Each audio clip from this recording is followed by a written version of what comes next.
Something is about to explode in the heart of England, and you need to see what's happening.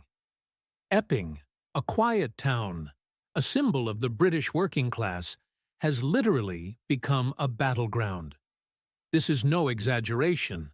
Streets taken over, sirens wailing, smoke rising, and people furious with a government that promised security but delivered chaos. It all started with a drop, a supposed case of sexual assault involving a newly arrived immigrant, shielded by laws created by politicians who live far from the consequences.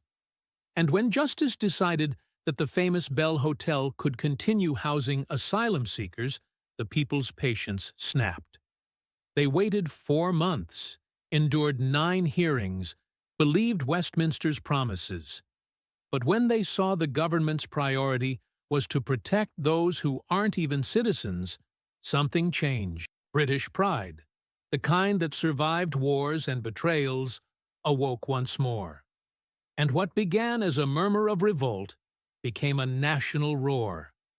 Imagine this: an entire town tired of being ignored, families afraid to send their children to school, and ministers in London pretending nothing is happening. On the very day we should have honored our war heroes, the symbol of sacrifice, the poppy, became a symbol of betrayal. MPs stood in Parliament, warned the government about the powder keg in Epping, but received only cold stares and pages being turned. No plan, no apology, just silence and contempt. Meanwhile, millions of pounds were diverted from local health and education to fund luxury accommodations for illegal foreigners. The people saw no security. They saw theft. They saw priorities reversed. They saw a government choosing to protect invaders rather than children. And that was when Epping stopped asking for answers and started giving its own. Tension began to rise like a flame in dry grass. The clock had just passed noon when the crowd took over the main street. At first, the silence was deafening. No one needed to shout to understand what was happening. Fathers, mothers, war veterans, shopkeepers, all walked side by side with the same look, that of people tired of being taken for fools. The air was heavy, smoke rose, and police formed lines with shields and helmets. When a woman shouted, "Save our children!" the sound echoed like thunder. Hundreds responded. In seconds, bottles flew, glass shattered, and what was once a protest turned into a battle.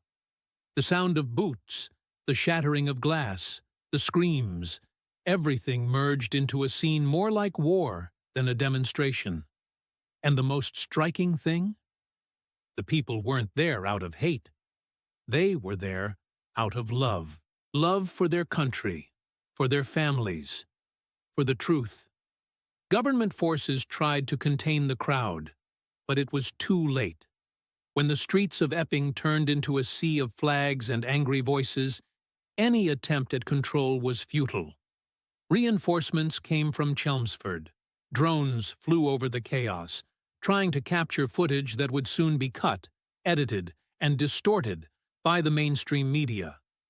At 1410, the government declared dispersal, but the people did not back down. What was seen was not a mob of criminals, as Starmer and his allies tried to paint. It was the portrait of a nation that realized those in power no longer represent them. The sirens tried to drown out the truth, but they couldn't. The UK was waking up. For the first time in a long time, thousands were shouting, not for a party, but for respect. The government called it public tension. But what really happened in Epping was something much bigger. The moment when the trust that held the system together began to crumble. As night fell over Essex, the revolt spread like wildfire. What began with a few hundred outraged citizens became a crowd of over 100,000, marching from town to town, demanding respect. The government's words, "Stay calm," sounded like mockery. How could anyone stay calm while watching hospitals without funding, schools closed, and criminals protected by cowardly ministers. The people no longer wanted promises, they wanted answers. But in Downing Street, the silence was deafening. No minister dared to show their face. No word of compassion, just cold reports and generic statements. The contrast was stark. On one side, families crying. On the other, politicians hiding behind curtains and armed security. Trust, already fragile, simply broke. The UK was divided, not between left and right, but between those who live reality and those who live off power. The next morning brought a deceptive calm. The streets seemed empty, but the feeling was the opposite. Dense, pulsating, uncontrollable. Schools remained closed, hospitals operated at half capacity, and the damage ran into millions. But the real harm was not financial. It was moral. The people realized that the government could impose laws, but not respect. And when authority loses respect, it loses everything. Inside the offices, ministers pretended coordination, exchanging emails and prepared speeches. "Order has been restored," said the statement. But in Epping, what was restored was only disbelief. Every broken window, every echoing siren reminded them there is a limit to British patience. And the worst part is that, this time, it wasn't just about Epping. It was about an entire nation tired of being betrayed by those who should protect it. Before continuing, I want to ask for something simple, but very important. If you're also tired of seeing the UK destroyed by leaders who don't respect the people, show that there are still real Britons here.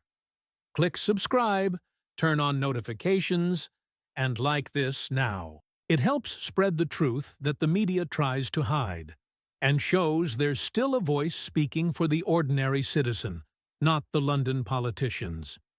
In the following hours, documents began to leak, and with them, the charade started to unravel. An internal memo, labeled confidential, revealed what many already suspected. The government knew the risk, predicted the revolt, and decided to press on anyway. The plan was clear. Maintain optical control over the narrative. In other words, hide the chaos behind the cameras, disguise public anger with lukewarm headlines. One advisor even wrote, "Public reaction is emotional, not systemic." And the response came coldly. Emotion is manageable with message discipline. In other words, while mothers screamed in the streets, while veterans carried smoke-stained flags, the government was worried about keeping things looking good for TV. This was the final straw. The sense of betrayal reached its limit. And when the people realize they've become extras in their own country, no order can hold them back. And tell me one thing in the comments. Where are you watching this from? I want to know how far this voice is reaching. Whether it's London, Manchester, Birmingham, or some small town the government pretends doesn't exist. Every comment shows there's still an awake people, spread across the UK, who will no longer accept being silenced. Images of the confrontation began to mysteriously disappear from social media. Videos removed, accounts suspended, live streams interrupted under the pretext of national coherence. A new kind of censorship was born, one that didn't shout, but erased. Reports showed only 12 seconds of footage, cut before any shout, before any truth. The people saw the lie being manufactured in real time. Newspapers spoke of local disturbances, while those who were there knew it was an insurrection of the British spirit. A group of journalists in Manchester tried to protest, holding up blank signs, a silent but powerful message. We can no longer tell the truth. In less than an hour, even those images vanished. And then came the official justification. We removed it to preserve national cohesion. That phrase, cold, rehearsed, became synonymous with forced silence. It was the moment when millions understood. Freedom of speech in the UK was under attack. 2 days later, the fire of revolt reignited, and this time it spread across the country. From Colchester to Southend, from Basildon to Cardiff, candles lit in silent vigils turned into barricades of indignation. There were no leaders, no parties, no flags.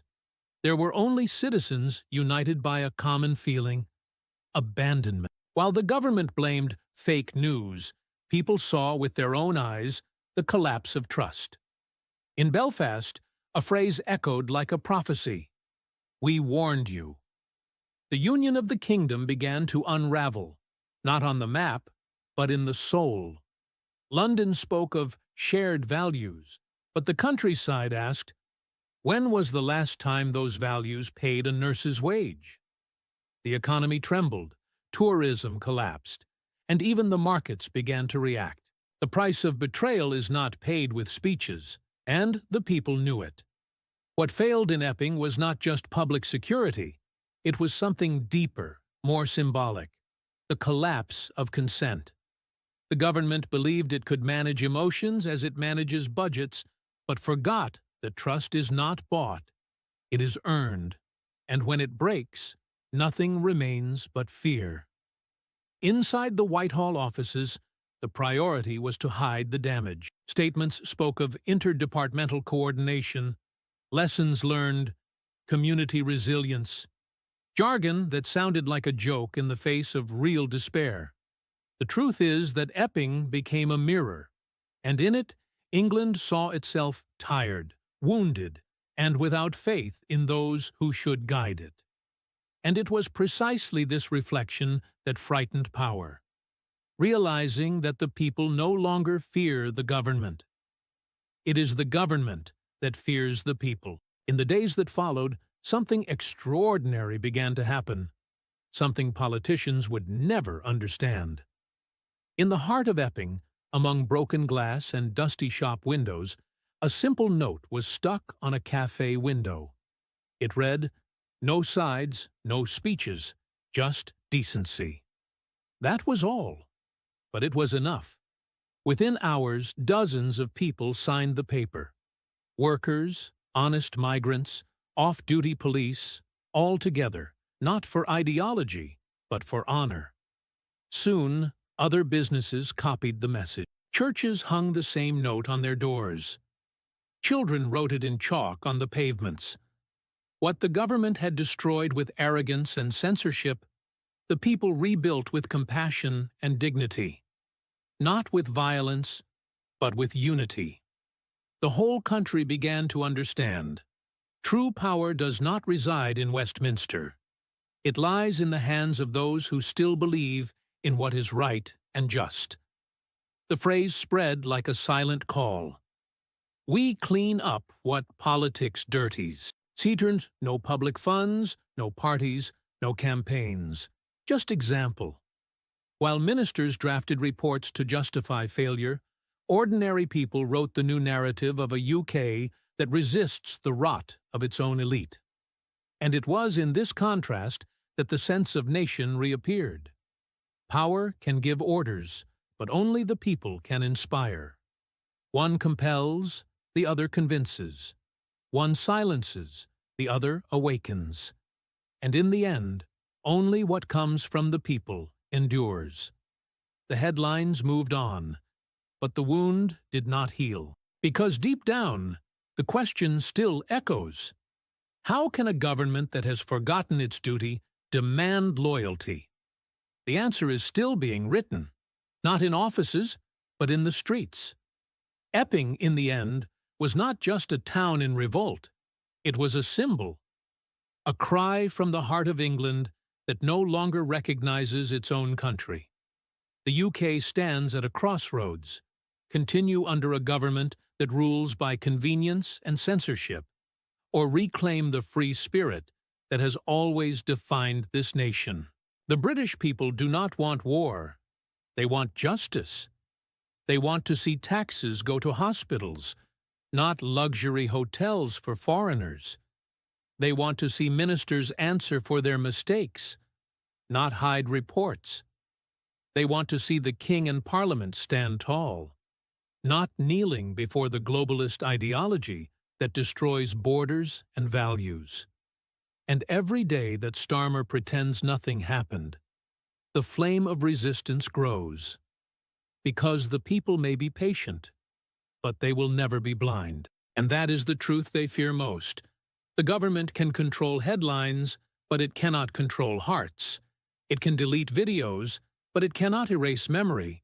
It can even arrest protesters, but it will never imprison the feeling of those who know what is right. What began in Epping was the start of something much bigger, the awakening of a nation tired of bowing its head. The real England, the one of families, veterans, workers, is coming back.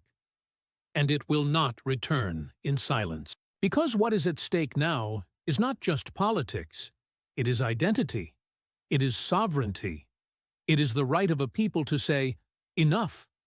And when that enough echoes from the streets, not even the most powerful prime minister can silence it. Epping was the mirror.